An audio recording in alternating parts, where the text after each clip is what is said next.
Sotrano tompo lehibe tsika tafiditra anatin'izao fandarana izao indray, efa fifampizarantsika tahaka ny mahazatra, fifanononantsika fiadanana ary indrindra fifananarantsika, izay ny tena zava-dehibe ao anatin'ilay fifampizarana dia mifananatra isika, mifanitsy, milaza ny sitrapon'Andriamanitra, milaza ny voninahitr'Andriamanitra izay tokony ambara rehetra ny amin'ny tokony indrindra toavina sy ankatoavina amin'ny izay momba ny tontolo ny sitrapon'Andriamanitra izay, ahafahantsika mandova ny fiainana mandrakizay. Vavaksika alohan'ny fizarana. Ry Jesosy Kristy tompo tsara indrindra o, Andriamanitra tsy toa eo amin'izay zafiandrianana. Miantso anao izahay, mivavaka aminao, manome voninahitra anao ary misaotra anao ihany koa ny amin'ny zavatra rehetra. Misaotra ny amin'izao fotoana izao mbola ahafahanay mifamangy sy mifampahery, mifananatra, satria izany dia rekomandation anao izany dia fampianaranao, ary ao anatin'izany izay dia mifanovy hery ihany koa ianao, mampita hery ao anatin'ny teny izay fampizaranay sy fananaranay. Aoka ny rano tompo mitomboka sy hanositra ny fotoana rehetra ny teny izay hozaraina, ny fifanakalozana, ny fifamangina, ny fiadanana, dia tononoko ny autorité-an'ny anaranao anapaka feno ao anatin'izao fotoana izao, atonga ny fiadanana anapaka ny ampon'ny tsiraray. Dia taio ny fotoana rehetra Jesosy Kristy, amin'ny anaranao mahery sy ny autorité-an'ny anaranao, ny fahefanao amin'ny matompony tompo sy mpanjaka ny mpanjakanao, nononana izany vavaka izany. Alleluia, amen. Ry havana malala amin'ny tompo, isika zanak'Andriamanitra rehetra, lohahevitra akatsika lesona an'io, akatsika fomba fijery, akatsika fananarana an'io dia mikasika ny tranga nampanahelo tao feno arivo be bongolava. Dia tsy inona izany fa vadina pastora anankiray, presizeko tsara, tsindriko tsara izay tranga izay hoe vadina mpitondra fiangonana anankiray, tsy maninona tononona mihitsy ny anaran'ilay fiangonana hoe pentekotista, na vita habibiana, na vita akta, etsika, zay tsy manome hasina, tsy manome endrika ny sitrapon'Andriamanitra, zany hoe napietry mihitsy ny anaran'Andriamanitra, nanao ny anaran'Andriamanitra ho fahamenarana. Zay zany raha adika tsotsotra le izy.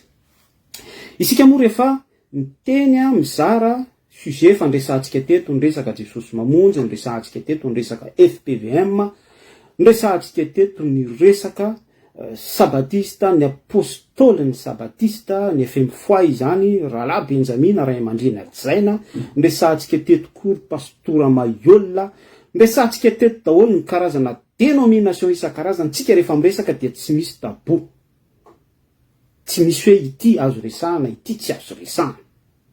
Maninona no miteny an'izany?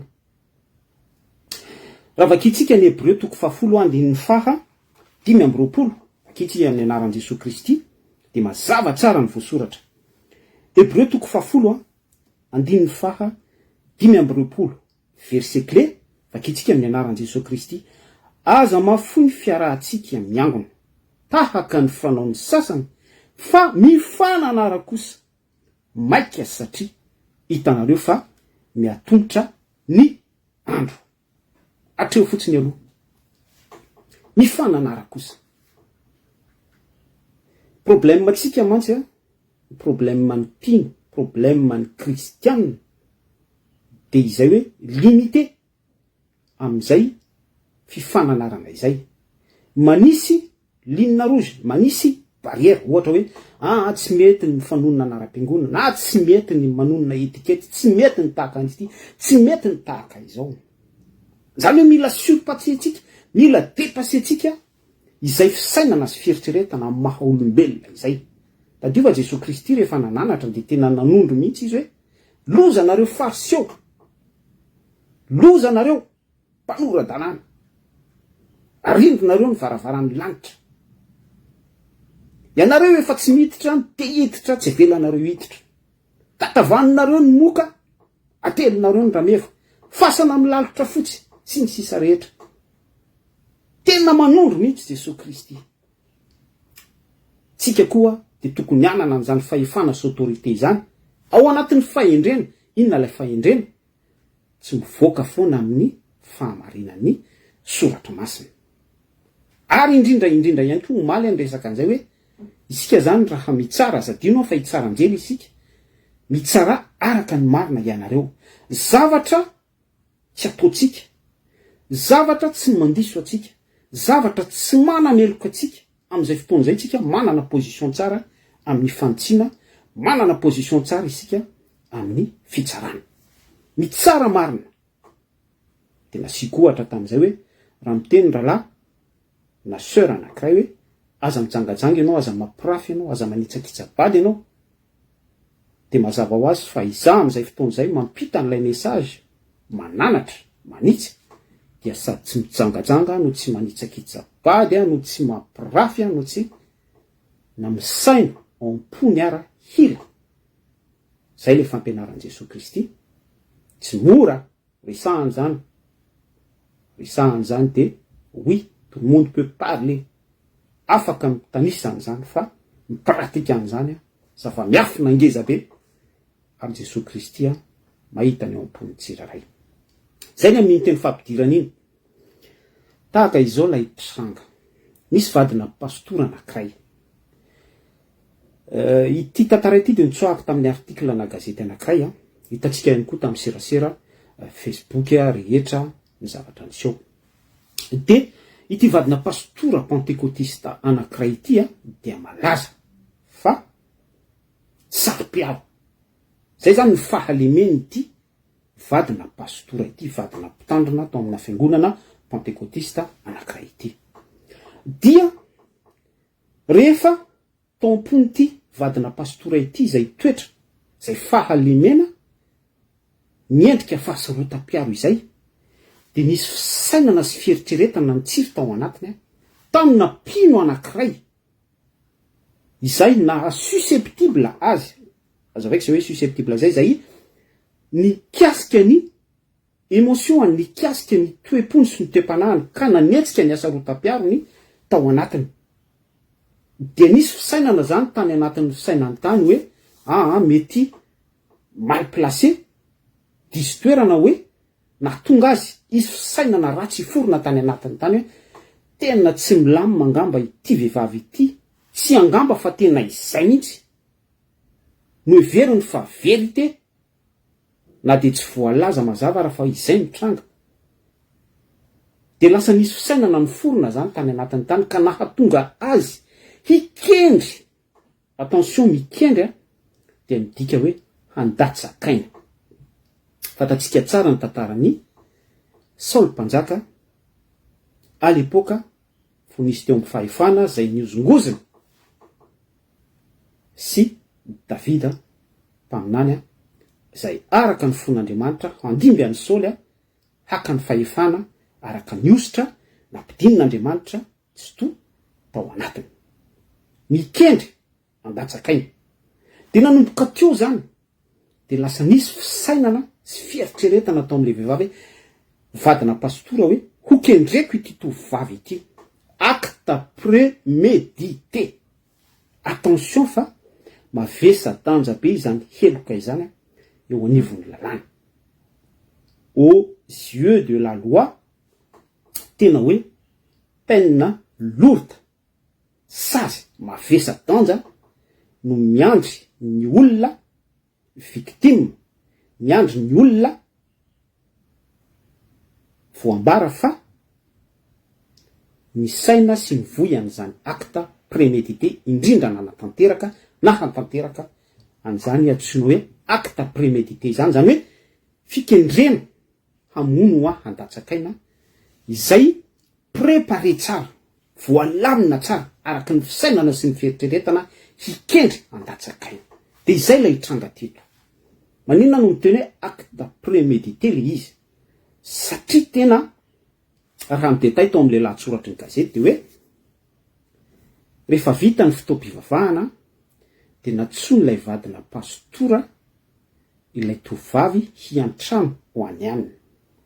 De rehefa niantrano tonga tao amin'ny fampiantran'olo ilay vadina pastora zany ilay tanora tovavy sahabo ho eo amin'ny 20 taona eo zany hoe mbola tanora ao anatin'ny eritreriny tokoa, tanora mbola hoe misy ny avenir tsara ho an'ny firenena zany 28 ans zany tena hoe facteur na tsy firenena ihany fa tontolo ara-panahy ihany koa fatatsika fa Jesosy Kristy teo amin'ny 30 taona teo izy nanomboka ny ministerany. Zany hoe tena misy avenir, misy bagage, misy zavatra sarobidy saingy cible eto, kinendry eto.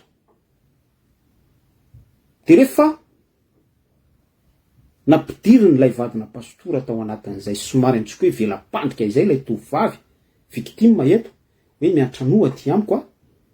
Bon, amin'ny mahampintsotra anao moa vadina pasteur izao manasanao de lasa ianao mandeha pantsorana hoe tsy maninona fa ho avy eny atokantranonao ary izay. Mety hoe tsy fantatro hoe hatram'izay ny fankazahoana nafinaritra foana, misy koa ny fampitondrana-bavaka, fampahirezana sy ny sisa rehetra, pastora sy ny vadiny eo foana miassiste sy ny sisa rehetra zay mety ho endrika zany a. Zay le rapport hiérarchika ihany koa ao anatin'izay ny autorité mampitondra fiangonana sy ny entina. Misy message sady tsipiko am'izany. Tadikeo fa itsika de samy mpanompon'Andriamanitra daholy. Raha ny tena izy de tsy misy entina sy ny toy izany. Marina ihany ekena hoe misy ny antom-panahy tokony hajaina, misy ny sy ny sisa rehetra fa ny rafitra système matompoko de sika olombelona nametraka an'ireny. Ekena ho fampirindrana ny fiarahamonina fa ny tena tiako tsindrina ao anatin'izany rehetrarehetra izany de isika zany mila misokatra tsara ny fahitatsika, ny fahalalantsika, indrindra tokony ho manana karaktera sy valeur isika. Zany valeur izany, zany karaktera izany de selon an'ny Baiboly foana. Pourquoi hoe selon an'ny Baiboly foana? Satria ny Baiboly no afaka mampahitatsika sy mampahalalatsika ny amin'ny ambadika tsy hita maso rehetra. Mba tsy ho victime isika, mba tsy ho cible isika, mba tsy ho zavatra fikendreny satana isika, mba tsy ho zavatra tahaka izany rehetrarehetra manana ny toetra sy natiora araka izany tanisaiko teo aloha teo vitsivitsy isika. Fa nisy fotoana nanazava an'izany sy nampianatra fohifohy ny momban'izany. De rehefa tonga tao amin'ilay tokantrano lavadina pasteur, tokantrano pasteur mivady ary ity tovavy zay mbola eritreriny ao anatin'ny avenir tanteraka ho iaho amin'ny bagage ho fampandrosoana firenena, tontolo ara-panahy sy ny sisa rehetra. Inona ny zavatra nisy? Nakaton'ny vadiny pasteur ny varavarana. De tonga de nitopasany rano mangotraka. Zay ny voalohany aloha. De rehefa tratran'izay choc izay lay tovavy de torana avy hatrany. Satria zavatra tsy ampoiziny zany. Scientifiquement ny nerf-anao tonga de ohatran'ny lohanao rehefa voakapoka de mihetsika ny ady-dohanao de sonné anao de torana na réaction zany. Zay ny tiako ambara am'izay. De rehefa torana ilay tovavy ilay hoe kinendry eto zany ho alatsakaina an'ilay vadina pasteur ampandatsakaina dia acte prémédité ho iaho voaomana. Eto aho mahatonga anay teny hoe voaomana de nalainy am'izay ny areza lamina de nirasarasaina. Imagineo am'izany. Tapahany sofiny tena niala mihitsy. Misy sary an'izany eo amin'ny Facebook eo. Ao mur akao. tsy vita am'izay fa le zaza torana eo le ramatoa 28 ans ilay tovavy de mbola nyrasarasainy koa ny tarehany. Zany rehetra zany mahatonga anao hoe acte prémédité le izy. De tsy vita an'izay fa rehefa vita zay abibina rehetrarehetra zay hoe tsy fantatro mety ny saina mihitsy arangambana izy hoe ho démembrena le sy ny sisa. Heureusement tsy tonga tam'izany. Fa ny tao an-trano ny zanak'ilay vadina pastora. De rehefa niseho zany rehetrarehetra zany tsy fantatro inona niseho tapitapoka teo nakato ny trano de nidiny tao ilay victime de lasa izy. Imagineo nge zany ka zany hoe esprit ahoana zany mianimiany ty vadina pastora ity. Imagineo zany tranga izany. Manaovy ianao acteur. Za tsy miteny hoe midiry ianao se plonger mila namanana eritsaina sy tanjaka fa imagineo zany scénario zany mitovy am'ireny le film policier sy ny scène de crime isan-karazany reny le série psychopathe reny sanatriny zany. Mitovy am'izany. Nefa eto ny sujet topika dia vadina pastora. Piny de zainao zao ao amina fiangonana iandraketanao. Zany ny zavatra misy. Mampanahelo, mampiorokoditra. Mbola hiditsika avy eo amin'ny lesona tsoahana sy ny fananarana ny zavatra rehetra tokony ho andraikitsika. Satria ny état d'esprit ny fiangonana am'izao de mampanahelo omaly de nilaza an'izay ary ny se dégrader de jour en jour.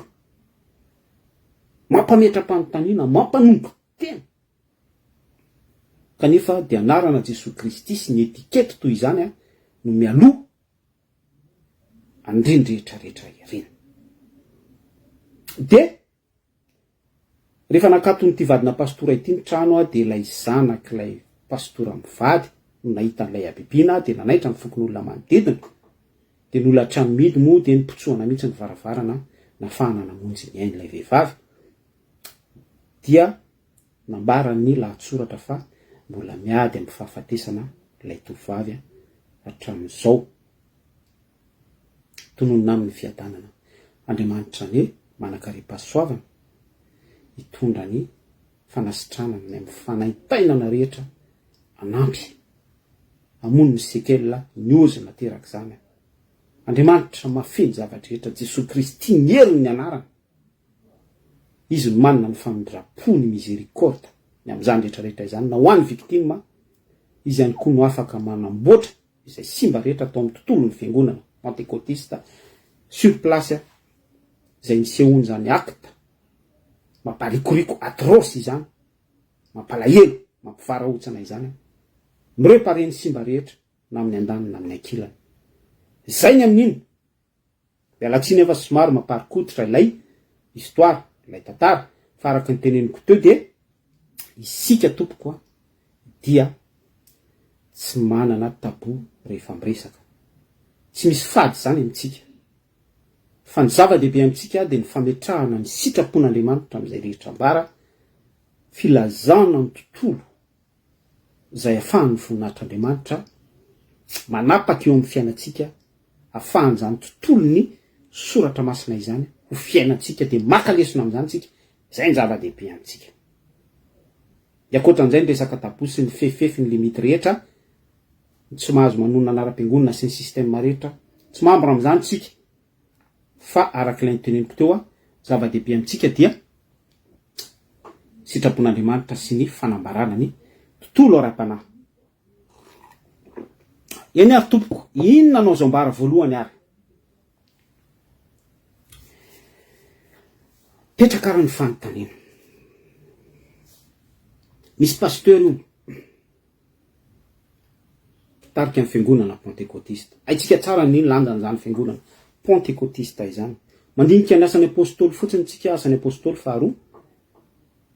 Pentecôte premisy voalombokatra ny latsahan'ny fanamasina tamin'ny mpianatra tao amin'ny efitra ambony. Lela mitarena hafa. Manifestation du Saint-Esprit. Teny tamin'ny teny pirenena isan-karazany avy ny mpianatra tamin'izany de nisy ny fahazahoan'ny olona isan-karazany isan-poko pirenena nanatrika teo ary voaray ny mesazy. tao anatin'izany resaka parler en langue sy ny sisa rehetra manifestation du Saint-Esprit oa ary tsika mahafantatra an'izany hoe fiangonana pentecôtiste izany a izay efa niexpérimenté tany ny tenako zao de ao anatin'izany resaka reuma ny resaka faminanina mafinaritra e fiderana mihetsiketsika maretona tsara ny don du Saint-Esprit resaka ministère tontolo ara-panahy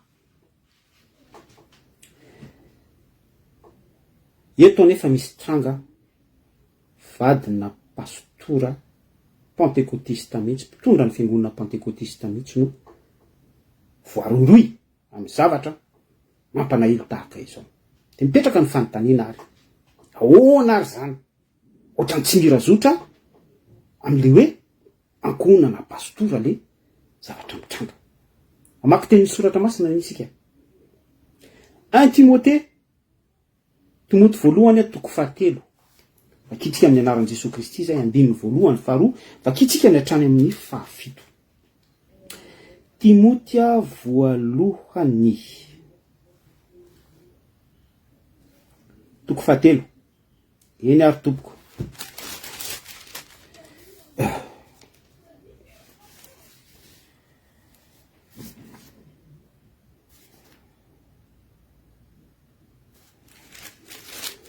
alofa misy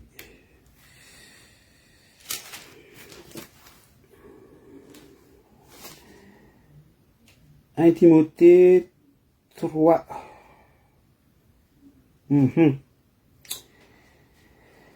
mahatoky izao teny izao amin'ny anaran'i Jesosy Kristy raha misy olona maniry ny asany mpitandrina de maniry asa tsara izy amen koa ny mpitandrina dia tsy maintsy ho tsy manatsiny ekeny iny mafy zany fa zay ny voasoratra manambady tokana eny tompoko mahony tena oui endry tia filaminana atreo io fotsintsika de mijery jerevo ny mpitandrina ny akaikinao jerevoko ny mpitandrina ty akaikiko betsaka ny fay azo ambara am'izany betsaka ny lesoko azo tenenina am'izany betsaka ny défaut raha treo fotsiny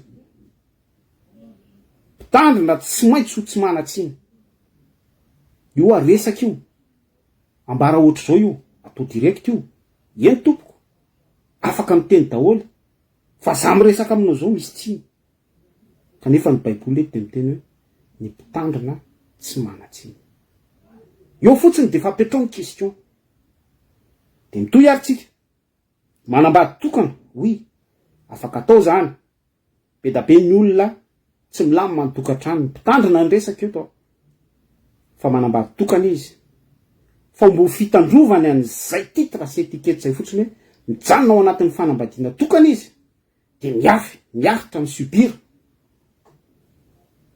zava-misy zany resahako anao zany à la fin moa misy ny ka mipoka de misarabady de mivady eo ny pino tezainy ao anaty fiangonanao ihany no apakarino vadiny ohatra zay fa tsy ohatra ihany koa zay fa zava-misy ihany koa zay zany kraseko aminao zany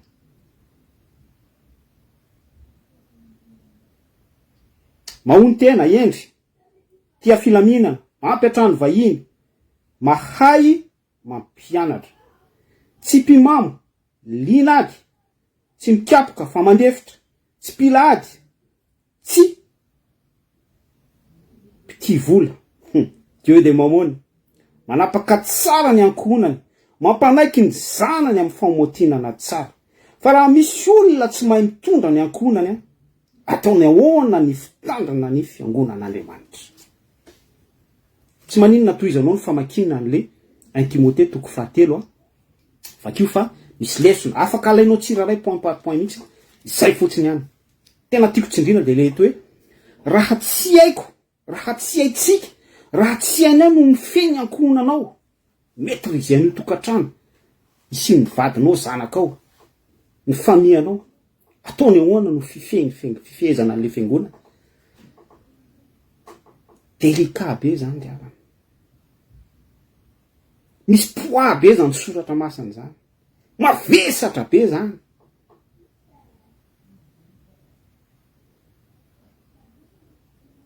De ndana jereo daholo ny kandreo mpitandrina pastora, tsy pentecôtiste ihany atsika eto miresaka pentecôtiste, miresaka amin'ny Mayôla ohatra tsika, impirina nanambady Mayôla ohatra ray zay, sarabady izy nanambady, miresaka ny Ralahy Jocelyn ndray tsika. De sy ny sisa rehetra ho mialatsina manorina an'izany anarany zany. Fandriamanitra, attention, fandriamanitra mbireo pare foana. Andriamanitra manamboatra atsika foana, be famindrapo, be fiantra izy.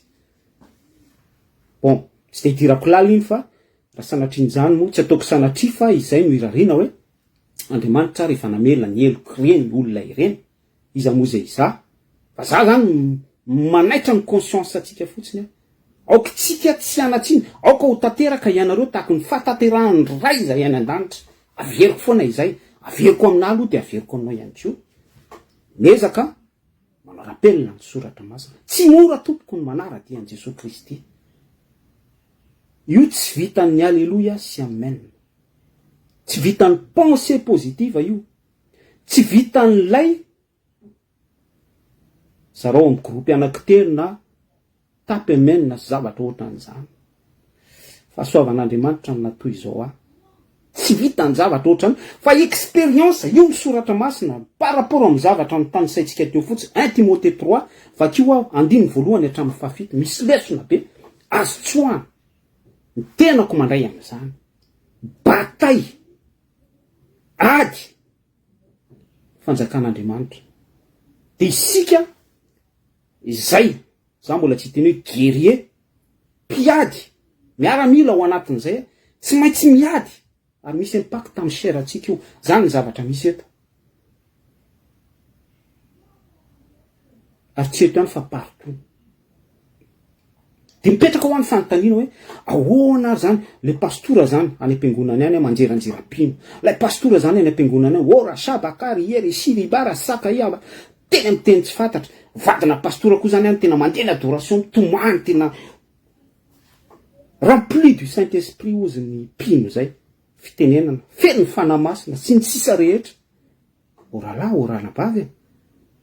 Vai misy scénario, scène de crime be mipotra tapoka ao ambadika ao. Resaka sarota-piaro. Inona ny azo ambara amin'izany rehetrarehetra izany? Tompoko lahy sy tompoko vavy, mialatsiny anao an'ity fanambarana ity, fa tsy maha pentecôtiste anao ny devoly, tsy maha FM foi anao ny devoly, tsy maha diloilo fanosorana anao ny devoly, tsy maha agape anao ny devoly, tsy maha sosisela anao ny devoly. Za tsy nidera devoly miteny an'izany zavatra zany. Za tsy nidera devoly mipase an'izany message zany, fa miteny foana zany eto ny expérience ny devoly tompoko de nanomboka tao an-danitra. Fony mbola izy pidera. Taloha atsika être créé Adama sy Eva. Adama sy Eva nalavo ny devoly ary efa après. Fa taloha an'izay ny expérience ny devoly teo amin'ny trône. Seza fiandrianan'Andriamanitra. Tany izy nefa expérimenté. Tsy misangy amintsika ny devoly. Tsisy dikany amin'ny devoly ny anaram-piangonana zany. Tsisy dikany amin'ny devoly ny titre pastora. Tsisy dikany amin'ny devoly zany Cohen, pisorona sy ny sisa rehetra izany. Bishop manjeranjeram-pino hoe miteny tsy fantatra hoe manao mandefa message amin'ny Facebook ohatran'izao mitoroteny. Tsisy dikany amin'ny devoly. Mbola faible tsika raha lasa ranabary. Maneke an'izany. Ekeo zany. Ty fotsiny manaprofo an'izany. Vadina pastora. Tsy tokony hatonga saina tsika ve zany?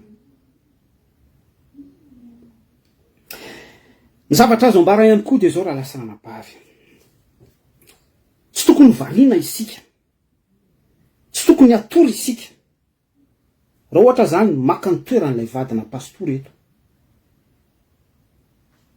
Mino aho fa efa fantatro ilay pastora tsara hoe ity vadiko ity de sary-piaro. Normal zany. Tsy diso amin'izany fisainako sy fizarako sy fieritreretako zany. Vadiko zao hoe de tsy fantatro hoe inona ny faiblesse io, inona ny fahalemena io, inona ny zao an'io.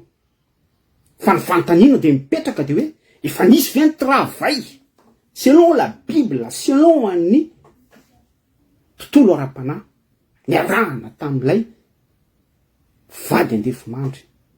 Tsy fantatro mety hatrany amin'ny fifadikanina nafahana nanapotipotika n'ilay sarotam-piaro fahalemena ota mifitsaka ao anatin'ilay vadina pastory io. Sady nompiana tao foana zany amin'izay fahotany sy fahalemeny sy asarotam-piaro amin'izay le vadina pastory. Mialatsiny fa zay le hoe miompy zay de tahaka ny hoe hitanareo le animo amin'ny sirka reny. Io misy liona de ampanaovana spectacle fotsiny. Io zany le pipaiko. Akavola izy de io misy liona, io misy bibilava tsy maninona, io misy akoho, io misy sisa rehetra. De ampanaovana spectacle de kapohana amin'ny karavasy de misaoty le tigre sy le liona sy sisa rehetra. Un jour vadika amin'izay le liona hoaniny. Io le zavatra miseho. Ny animaux sauvages foana. Tsy mety ho animaux domestika mihitsy. Zay satria gène sy ADN efa ao anatiny iny. Ary tsy adala akory ny Baiboly nampianatra antsika. Marina foana ny Baiboly ny soratra masina ny teny tamintsika hoe tsy maintsy ateraka indray ianareo. Amin'izay fotoana zay hoe ino avosiko ny zavatra misy fiovana daholo mihitsy zany. Corps, âme, esprit. Lesona hafa ihany koa zay.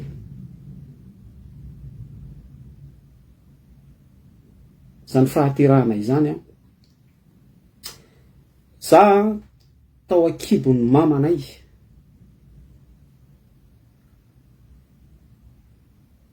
Tadipotra ny toizako tamin'ny mamanay, ny sakafon'ny mamanay no sakafo nohaniko.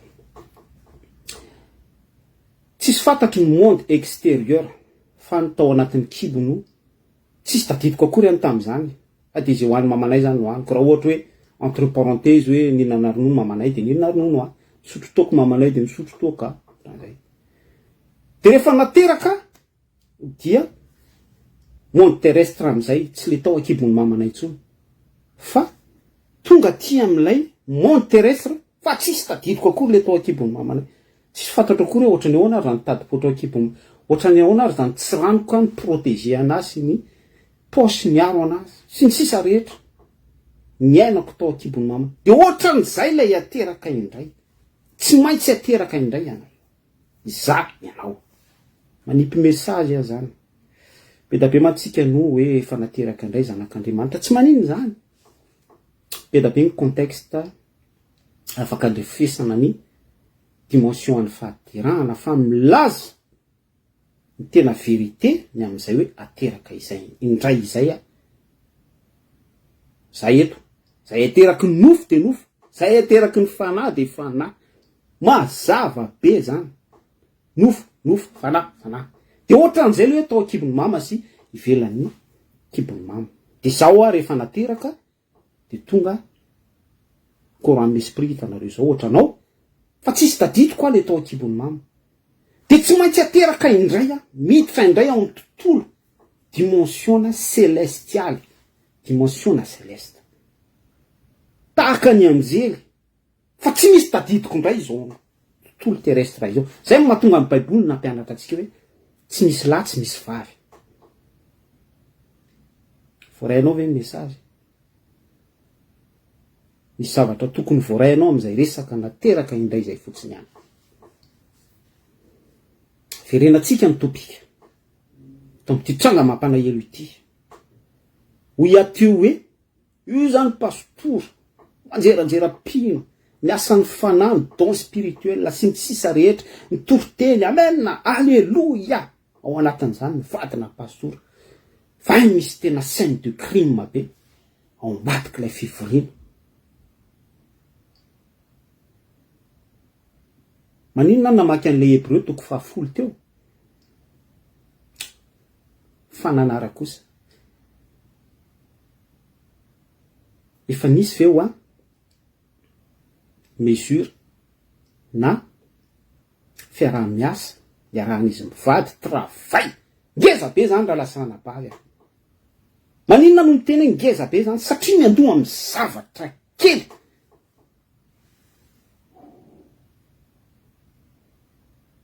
Incroyable. Tsy maninona zay ny mo ampiasaiko. Hoe resaka asarotam-piaro. Negligenao zay zavatra izay. ataonao tsinotsinona izay. De lesenao izay. Ozy ianao tsy maninona io e, fa fantatro ny toetran'io e, efa ohatr' zao foana io e, makatsy makaroa e. Maninona moa zay ny pitsiriko aminao? Tiako ny mapita afatra aminao. Raha atao tokantranoko zany ka raha misy io zanako, io ny vadiko, ka hitako hoe misy zavatra tsy mety, na kely fotsiny ihany araky ny fisainako ny fieritreretako, atsapako azy, mampalemy azy, mahafaible azy. De tokony ho conscient zany am'izao fotoana izao. Ary tokony atsapa, tokony hifo, tokony ho taitra. Fa misy travail tokony ho ataoko. Ho fiahiko an'ilay ankohonako. Izay la hoe ankohonana ao amin'Andriamanitra. Zay le nambarany bokony 1 Timothée 3 ny vakitsika teo. Ane raha pastora zany ianao de mila voafianao aloha ny ankohonanao. Zay rehetra tsy mety atramin'ny antsipriany kely indrindra ao amin'ilay fiangonana, aza variana loatra rahalahy ny ampiangonana. Aza variana loatra amin'ny à gauche sy à droite aloha. Aza variana am'izay manjeranjeram-piro any. Aza variana amin'ny zavatra sy ny sisa rehetra, teboka kely be da be. Selon ny nanendrenanao, araky ny système zay nanendranao. Ohatra hoe ka eto fiangonana pentecôtiste. Fa adininao fa misy teboka kely, misy poussière kely ao anatin'ilay trano, mampirehitra. Adininao iny. Fa ny zavatra rava nge raha lasa ranabavy tena. Ny mazy ny pentecôtiste, ny mazy ny lay fiangonana, ny mazy ny asan'Andriamanitra, ministeran'Andriamanitra, amin'ny mampiandry pastora. De raha mijeritsika ny zavatra mikorina rehetra any amin'ny Facebook de ny tontolon'ny kristianisme mihitsy, tontolon'ny mampivavaka mihitsy. Ary zay lay zavatra tena andrasan'ny devoly. Omaly de ny resaka hoe ny devoly rehefa misible izy de ny olona mitondra titre, ny olona pino tsara fifatorana amin'Andriamanitra. Ataoko parenthèse zay fa mbola question be zay le hoe tsara fifatorana izay. Ny olona afahany micréer exploit.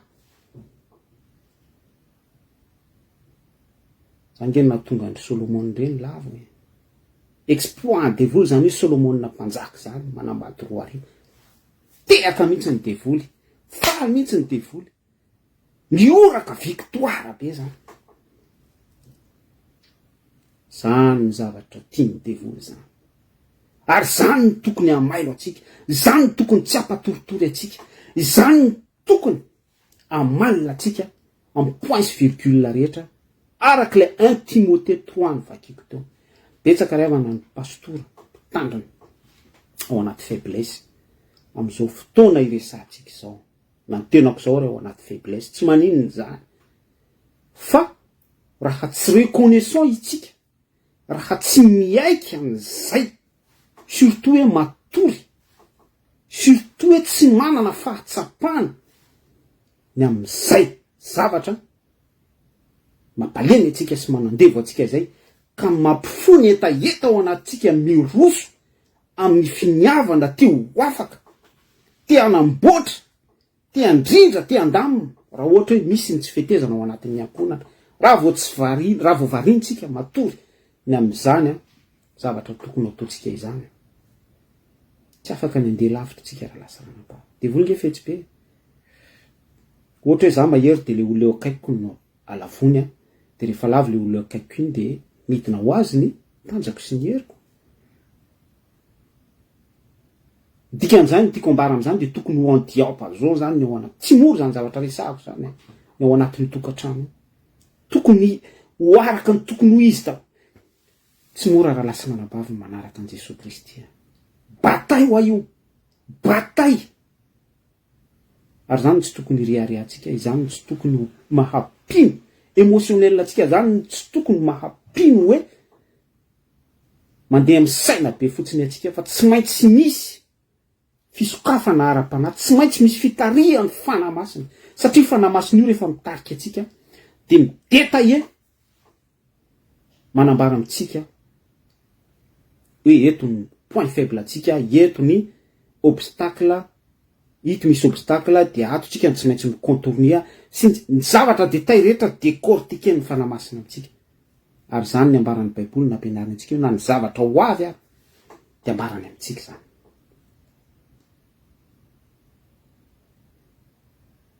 Mampanay lavana ny tranga izay niseho araka ity topika zaraitsika ity sy akatsika lesona ity fenao rivo be bongolava hoe vadina pastora izao. Je todika indray atsika aka ny toeran'ilay vadina pastora indray toetsika de naka ny toeran'ilay pastora. Inona ny azo ambara?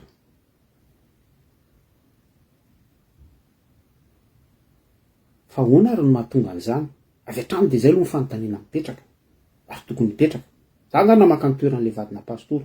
Le izy aloha normal be satria tsy le acte ny normal fa ny tiako tenena am'izay hoe normal zay na de tsy normal le zavatra miseho vadina pastora izao de lavony devoly. Fa bon tsy mahavadina pastora anao ny devoly araka ny teneniko teo hoe tsy maha-pentecôtiste anao aty. Isika izany zavatra ambarako voalohany de tsy afaka hiafina mihitsy anatina bâtiment, anatina dénomination, anatina akanjo. Tiako tenena am'izay le akanjo zay de raha mandinika isika de ny zavatra misy angamba zao de ohatra hoe misy olona zao voretra be izy fa ny akanjony ataony tsara fotsiny entiny anafinana le avoretrany ainsi de suite manao parfum izy adintsika nefa fa Yahweh Elohim Andriamanitra tsy to ny olona ara-panahy zay mandeha araka ny sitrapon'Andriamanitra de mahafantatra zava-miafina satria Andriamanitra maneho azy reny. Ary indrindra hoe zao Jehovah Andriamanitra reo izy de Andriamanitra mandinika ny vosony fo.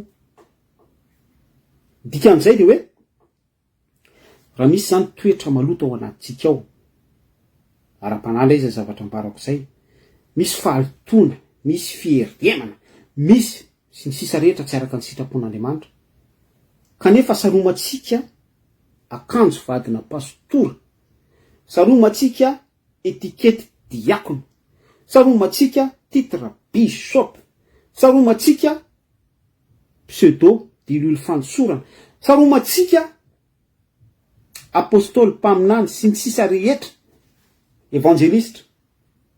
Un jour ou l'autre ça pète aux hommes vazaha mipoaka io raha lasa ranabavy.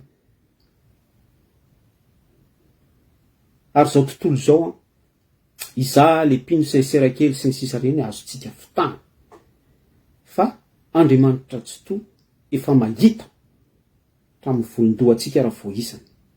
Manaiky an'izany ianao baiboly zany lazaiko anao zany bon na tsy manaiky ary ianao tsy maninona ihany koa fa mizara fotsiny de maka ny toeran'ilay vadina pastora tsika eto. Inona ary ty zavatra tafiditra tao andohany ty? Inona ary ty fahotana be na tonga azy ho tueur, tueuse, mpamon'olona, mpandatsakaina, mpikendry eto ty ary tonga hatraminy hoe acte prémédité mihitsy kanefa de miara-matory amin'olo mahosotr'Andriamanitra izao. Firaisana ranofo mifampita ao anatin'izany ny esprit mialatsiny amin'ny teny an'izany. Zany koa mbola zavatra ngeza be koa zany. Misy zavatra ara-panahy be ao ambadika zany. Miara-matory foana. Misy fotoana miara-mivavaka foana, misy fotoana miara-mifady anina foana, mifampahery ao anaty problème sy izy. Fa tena hoe tamin'ny fotoana tsy nampoizina lavo ramatoa. Ary rehefa lavo ramatoa de lavo ihany koa rangahy. Satria mivavan'ny olona nge ny devoly nge en même temps manakora, manaraba, miapanga sy ny sisa rehetra. Tsy mora maka ny toeran'le pastora eto fa tena hoe tsy mora ny andraikitra raisiny sy ny toerana misy azy. Tsy mora na ny fiangonana pentecôtiste tsy mora. Saingy zay ny zavatra misy. Vitany devoly ny zavatra tiany atao, tanteraka. De voilà ny résultat. De inona ara zany ny zavatra miseho passé tao anatin'ny sainy ity ramatoa ity? De mazava ho azy tsy misy trois chemin, tsy misy lalana hoe gauche na droite fa lala tokana hainy hoe asan'ny devoly. Miala tsiny amin'ny teny amin'izany. Asan'ny devoly. Mety teny angambany hoe possédé mihitsy ve? Sa devoly ohatrany ahoana? Devoly micontrôle. Zay le devoly micontrôle zay de ohatran'ny mpanao politika reny. Miaina amin'ny fetsifetsena sy ny sisa fa enjana be amin'ny fikendrena ambadika. Escroc, fangorona karena. Tout est contrôlé. Ohatran'izay koa le cas eto. Acte prémédité. Makany amin'ny fikendrena andatsaka ain'olona mihitsy. Zany raha tia raha ny lalàna zany tsy vita mora zany acte prémédité zany. À perpétuité zany surtout raha maty lay olona. Sanatriavina ane zany. Ngany mba tsy ho tonga amin'izay le izy. 20 ans, 25 ans minimum. Fa io tsisy trois chemin fa nisy devoly tafiditra. Nahazo toerana. Ary tany le problème. Efa fantatra zao ny tenako fa saro-piaro amin'ny vadiko. Efa fantatra zao ny tenako fa misy fahalemena.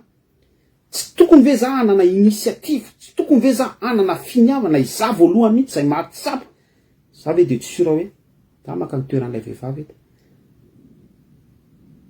Raha saro-piaro amin'ny vadiko fe za de tsy consciente aho hoe saro-piaro amin'ny vadiko io. De tsy tokony mba nisy ve travail nataoko tamin'izany. Ary zay le message tiako pasena.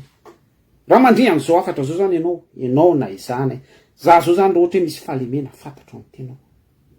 Tokony conscient amin'izay, tokony mifoha amin'izay.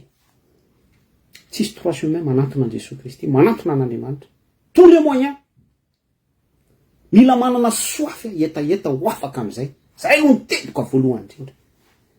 Satria pourquoi maninona no miteny an'izany? Izao Jehova Andriamanitra reo de mandinika ny vosiny fo. Mamaly ny tsirairay araka ny asany aby. Zany hoe ianao zany tinian'Andriamanitra ny toe-ponao, ny toe-panahinao. Fa rehefa ao anatinao ny etaeta, te ho afaka. Za raha lahy tena miteny aminao ranabavy fa tsy mitarehetra Andriamanitra tsy mitarehetra ny fanamasina. Tsy matory fotsiny Jesosy Kristy misorona ao an-danitra ao. Fa satria hita ny toe-ponao, ny toe-panahinao. Expérience zany resahako anao zany. Pratika izany. Fa midina izy, manetsika ny tontolo rehetra izy anafaka anao. Fa raha vao ompianao io zavatra kely eritreretinao faiblesse sarotam-piaro kely fotsiny.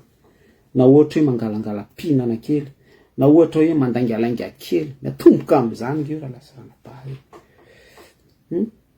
Zavatra kely erikerika mahatonga hatrany. Fa raha vao tsy conscient amin'ireny ianao, mandraindray zava-pisotro kely, fokafoka kely, menomeno blague salé kely. Mangalangalatra mijery misy alohany voalohany de veo taitaitra amin'izay le filana de makany amin'ny resaka vehivavy sexy de farany miditra site adulte amin'izay de lasa addict amin'izay aveo de mandeha amin'izay. Sy ny sisa rehetra.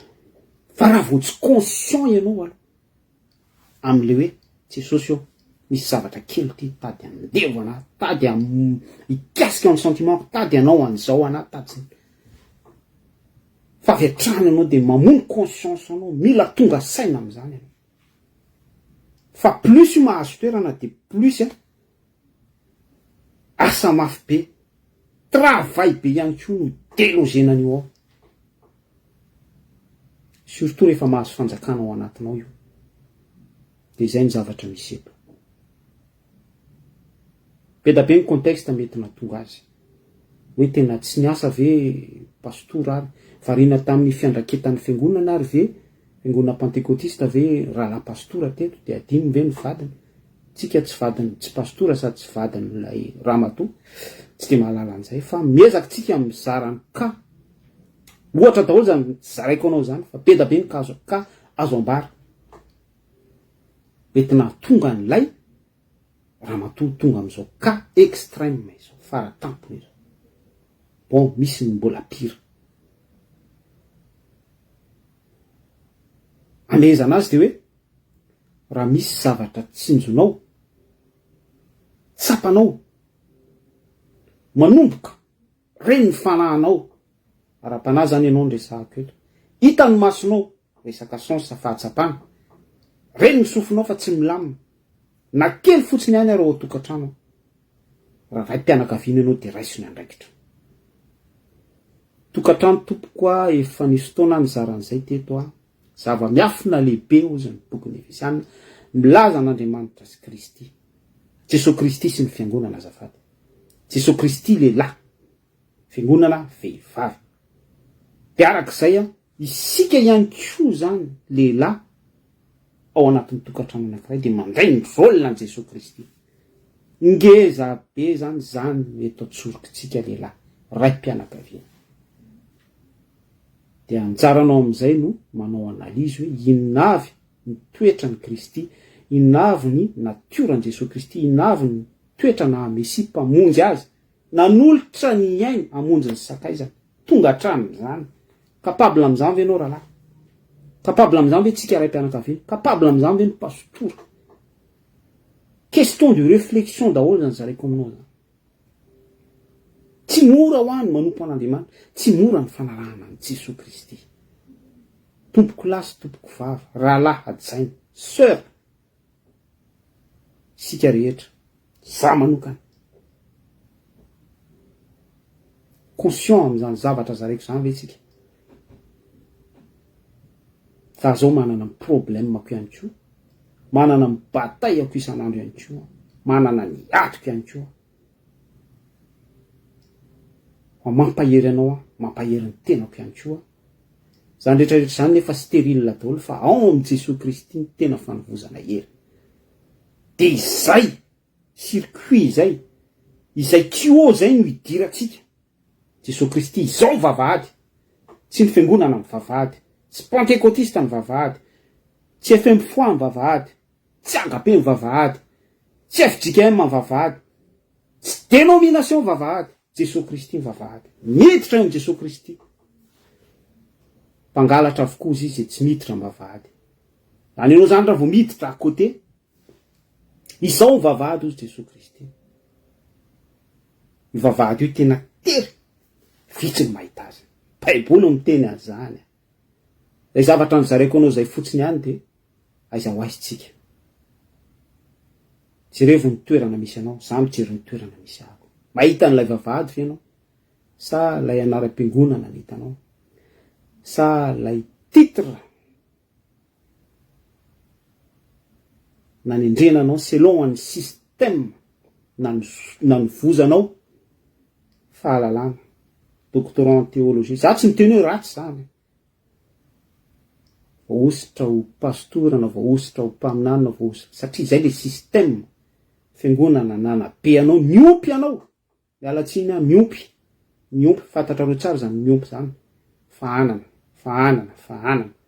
Za zao rehefa miompy akoho tadidiko tany Madagasikara dia meko varimasaka, meko katsaka. Soaineko tsara mihitsy. Fa rehefa 25 décembre sy 31 janvier dia ajetaka. Zay le miompy.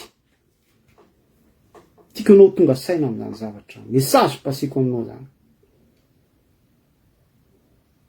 Jesosy Kristy ihany no tsy miompy raha lasa fanapavy.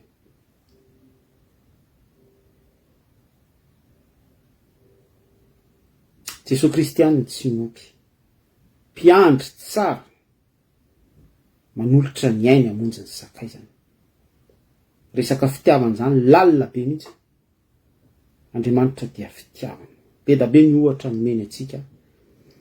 Misy ondry anankiray latsaka parmi amin'ny zaka. Avela ny 7 lasa izy mamonjy an'ilay anankiray. Zany hoe raha misy faible zany ao anatin'ny tokantrano anankiray. Ohatra hoe, eo madama, eo ny zanako anankiroa, misy anankiray faible dia avelako ny anankiroa dia mamonjy an'ilay anankiray. Conseiller anazy, soutenir anazy, prendre soin anazy, milaza zay tokony ambara, maharitra patience amin'izany rehetrarehetra. Manolotra ny aina raha ilaina. Sacrifice. Mivoaka maraina miasa atoandro hariva, tsy malala reraka. Zay mety hoendrika sacrifice rehetra sy ny sisa rehetra. Fa mipetraka ny question ohatran'izany ara ve ny tokantrano misy ao Madagasikara? Ohatran'izany ve ny tokantrano ny mpino? Ohatran'izany ve ny tokantrano ny président ny sapana lehilahy lehibe sy ny vehivavy lehibe sy ny sisa rehetra mipitapirakotra sy mampieritreritra zany fa tsy misible an'iza na hoe iza ry havana malala ny tompo mampanaelo ny tranga toytony mavaky fo toizakely le vakin'le Hébreu toko 10 andiny 5 teo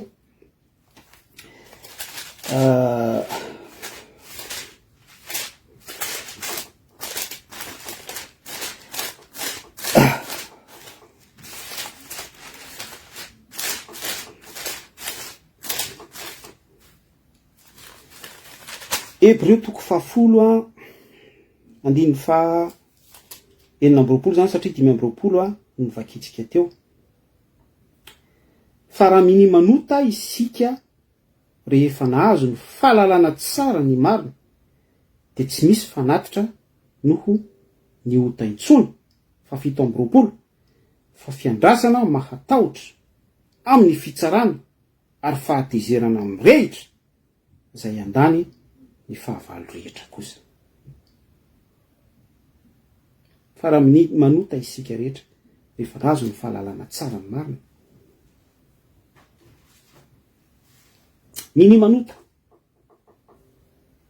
eto zao ity tranga ity de hoe acte prémédité ho iaho zany hoe préparena tsara mihitsy efa misy rano mangotraka io misy areza lame rasoir lakle an-trano atoko an'izao de fa itiko ny trano velako faty eo io mialatsiny a mety so zay angamba amezaka imaginer les scènes de crime mini manota isika vadina pastora zao enao de tsy afantatra hoe aza mamono olona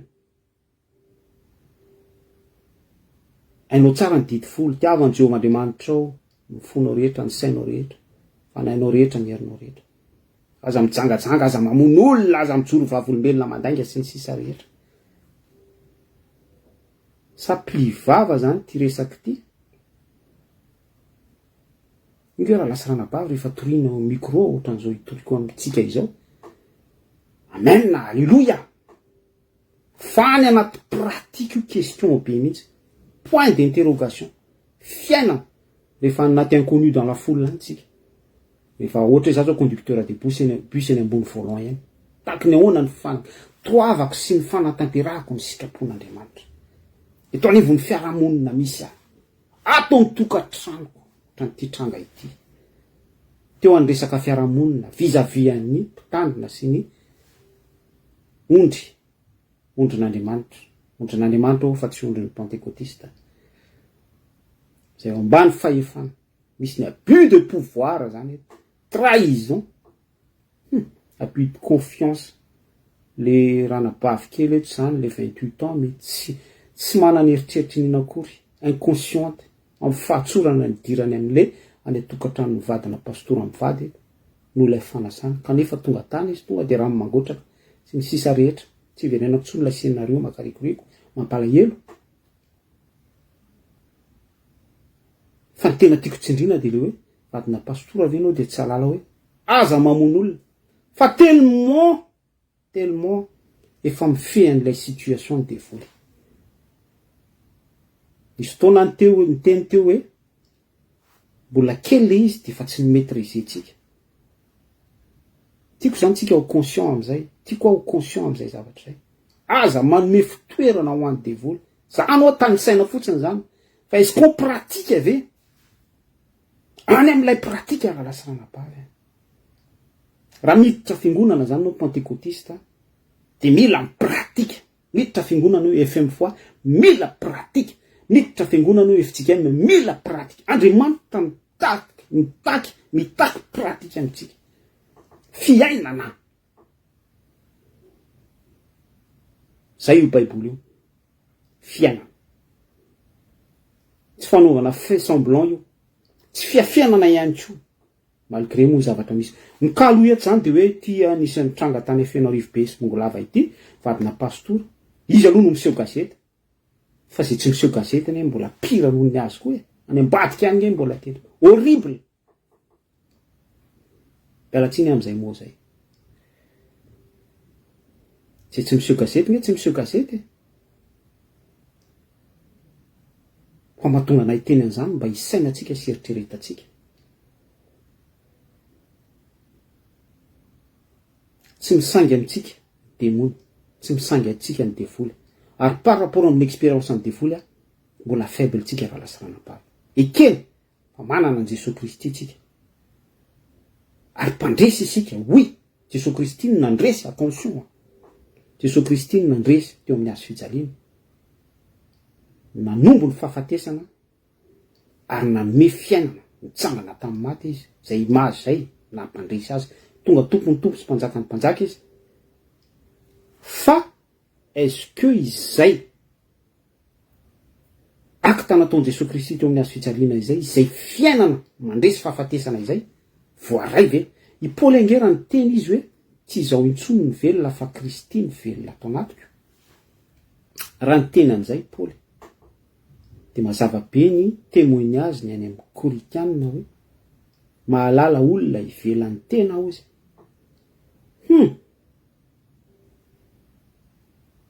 Misy resaka dimension spirituelle enjana be ny détaillé Paul tao anatin'izay. Lanitra voalohany, lanitra faharoa, lanitra fahatelo. Zany efa misy dimension, misy zavatra efa nisurpassen'ny Paul be da be tao anatin'izay. Ary misy fotoany Paul nandalo ady, nandalo batay, niatra tamin'ny vatany zay.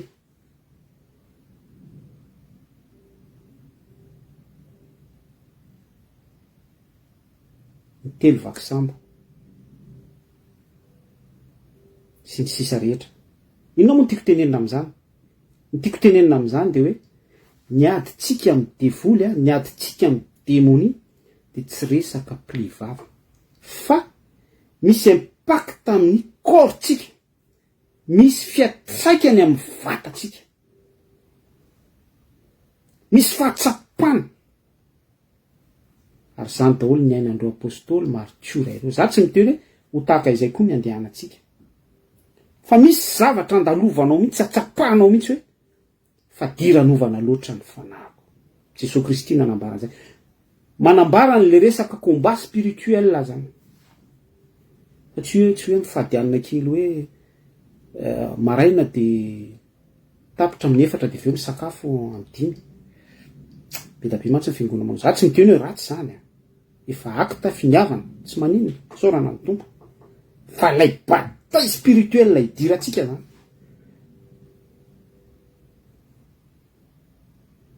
Ny Baiboly nampianatra hoe tsy mitolona amin'ny nofamandraozy izy. Eny tompo. Fa izay le hoe tsy mitolona amin'ny nofamandra zay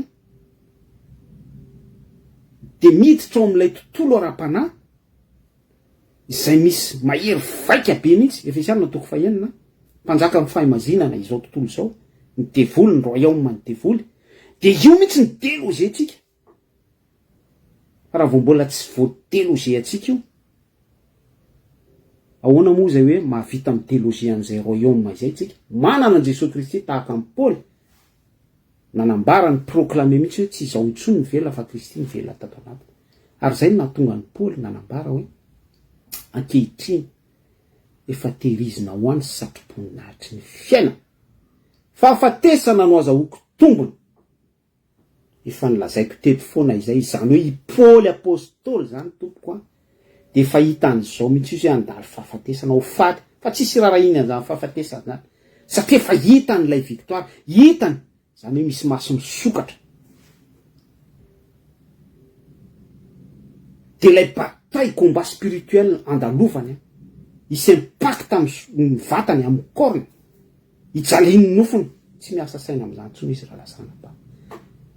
Angely natonga ny Stéphane, Étienne, mandeha mitorabato, maraha zany raha lasana ba. Lynchage public. Fa izy tonga de lanitra misokatra ny hitany. Inona nrarahiny an'izay torabato any? Inona mo tiako ambara amin'izany? Inona tiako ampitaina aminao amin'izany? Tsika ratsongona maheno marary, tsika andairan'ny Covid kely mijafajafa, za efa tratran'izany. On est faible. Voilà. Zay ny conclusion. Mandalo ny tazomoka 36, 37 ny température. fa miantso vonjy, miantso fahafatesana sy ny sisa rehetra. Fa imagineo zany hoe lynchage public Etienne zany, Stéphane. Souffrance ao anatin'izany. Fa izay souffrance izay tsy henonao tsotra, tsy renao intsony. Miatra amin'ny nofo ilay bataille combat spirituel. Fa lanitra misokatra ny hitanao. Fa raha vao mbola tsy tonga amin'izay dimension zay, raha vao mbola tsy miroso amin'izay, raha mbola tsy miditra, tsy manana akory fahatsapana, fisainana sy fieritreretana amin'izay tsika, aloha tsy miresaka betsaka raha lasirana-bavy.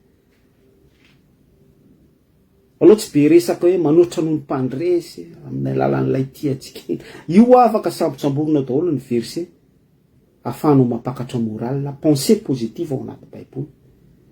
Fa tsy valable any an-danitra zany. Saintsainy fotsiny rehefa misy zavatra mitona aminao, tenako zao efa victime zany. Opération marary, Covid. Tsapako hoe faible. Na ny hery vavaka ary. Ny moment ahafahako manana fifandraisana amin'Andriamanitra. Miezaka manao zay ahafahanao, manana réflexion fa tongava-tsaina, isaintsaina amin'izany message passé taonao.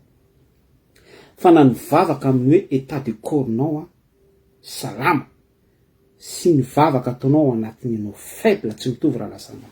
Ny fahatsapana, ny eretinao mivavaka, tena hoe atery ianao, faible. Faible. Kanefa tsy Jesosy Kristy nahoana, mifantsihana teo ambony hazo fijaliana izy. Eloi, Eloi, lama sabachthani. Nahoana dia mahafoy anao raiko.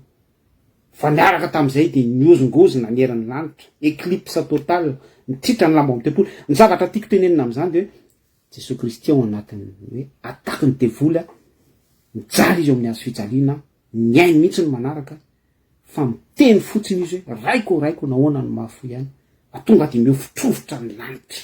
Miofitrofotra ny lanitra, mitreta, misokatra ny lanitra. Zany zavatra izany zaraiko amintsika. Tsika nefa manavy 37 degré fa tonga dia viza. Jesosy tsisy farantsony. Amin'io nefa le Jesosy atsotsika misy zavatra manakana be eo ambony. Tsy tafita akory le vavaka. Faible. Miala tsiny ara-lasirana-bavy. Miala tsiny. Expérience zany zaraiko amintsika zany. Tenako zao victime zany. Ampanetrete ary miady amin'ny tombo foana. Miady amin'ny tombo foana. Mampahery atsika zay nafatra androany vavakitsika ho an'ny fianakaviana. Vavako ianao miaraka amiko victime lairanabavy ho an'ny pastora ny fiangonana pentecôtista ministera sahaniny mba Andriamanitra tsy toy repariny zavatra simba rehetrarehetra ao anatin'izany. Ary ny ainy ilay tovovavy Andriamanitra manana fahefana amin'izany. Tsy maninona eto ambavaka après mety misy raha amintsika enon'Andriamanitra ny vavakany amindra fo Andriamanitra repare atsika ary surtout itsika zay velona, itsika izasy enao zao mandray lesona ny amin'ny zavatra mitranga ary conscient ny amin'ny faiblesse tsika mba tsy hahatonga atsika ho pino émotionnel sy pino mpapakatra moral, piaina ny pensée positive fa mba tena hoe pino misambotra fiainana, pino manova hery loharano Jesosy Kristy miampita mihitsy zay lien zay dia mba hitenitsika injoroany tahaka ny polo hoe tsy izao intsony velona fa Jesosy Kristy ny velona atao anatiko. Amen. Alléluia. Misaotra anao tompo-pray masina tsara indrindra, misaotra Jesosy Kristy ny amin'ny fotoana vita nafanay mifampizara telo. Misaotra ihany koa raitsy to ny amin'ny topika ny sujet zay afaka ifananaranay nampitanay message teto. Tsy misy miafina aminao tompo ny zavatra misy ho an'ilay pastora manokana, ho an'ilay vadina pastora ary indrindra ho an'ilay tovovavy 20 taona miady amin'ny fahafatesana amin'izao fotoana resahanay izao sy fampitanay afatra fampahirezanay fananaranay izao. ianao tompo ray masina tsara indrindra, mahay ny zavatra rehetra, ianao mahefa ny zavatra rehetra tompo, ianao ko capable ny surpasser ny zavatra rehetra. Tonononay ny autorité anao Jesosy Kristy, tonononay ny herinao, tonononay ny fahafahana selon ny volonté anao, ny sitraponao iresoudre ny problème rehetra, ananatra nay tsiraray avy, irepare ny zavatra simba rehetra. Raha sitrako tompo, amelombelona ny marary ianao, ampody ny ainy izay miady amin'ny fahafatesana ianao. Afaka fotsiny ihany anay tompo, mbola faible izahay, mbola malemy izahay, tsy tahaka anao Jesosy, raha nanangana ny Lazarosy hoe raha io fantatro fa ianao dia menao mandrakariva. Tsy mbola tahaka izany izahay, fa ianao dia Andriamanitra be famindrapo, be fiantrano, dia azononay amin'izay toetranao sy natioranao izay ianao, ary ny fanantenanay dia orinay ao anatin'izay, mba hahafahanay tompo mahita sitraka foana eo anatrehanao, mitera sy manome voninahitra anao amin'ny endrika isan-karazany. Misaotra antsika rehetra amin'ny anaran'i Jesosy Kristy, tompony tompo, mpanjakany sy mpanjaka. Mirahasoa antsika rehetra dia Jesosy Kristy mamirapiratra eo amin'ny voninahiny ampahery antsika sy ananatra antsika, anambara amintsika foana ny sitrapony, mihoatra amin'ny fanambarako, mihoatra amin'ny sainantsika sy ny fieritreretantsika, fatra tsara sady hitsana. Izany no ho apetrany eo ampofontsika tsiraray avy, dia izy malala arak'izay fahendreny izay ny amin'ny tokony hamarany antsika tsiraray avy. Voninahitra ho azy. Alleluia, amen. Veloma tompoko.